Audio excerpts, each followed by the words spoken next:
have to get security up here. And they better send an army, because EastEnders, like Palestinians, don't go down easy.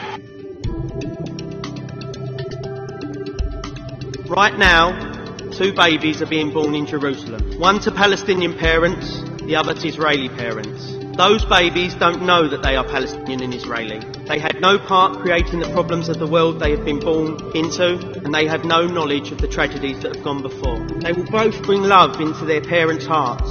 Throughout this debate, I want you to remember those 2 babies. Small, precious, innocent. For there to be a joint future for the next generation, there has to be an acceptance of the tragedies of the past. In 1948, the Palestinian people suffered the tragedy of the Nakba, when the majority of Palestinian people were forcibly displaced from their homes. And there has to be a recognition of that for those 2 babies to have a future together.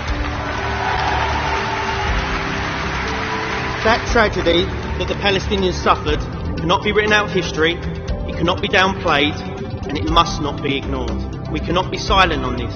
I want us to send a message to Mr. Trump that cutting the funding to the UNRWA, the humanitarian agency set up by the UN to assist these people in exile, born homeless, born stateless, in refugee camps, will not crush their spirit.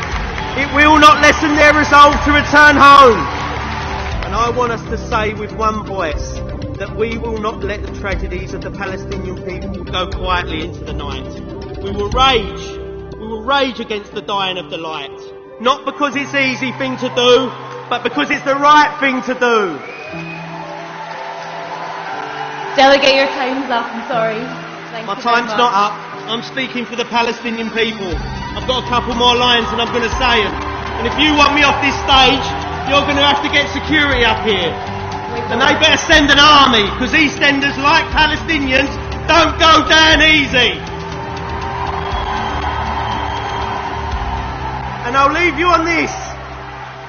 Keep in mind those 2 babies. They deserve a better future than the one mapped out for them. I want us to say this to every Palestinian.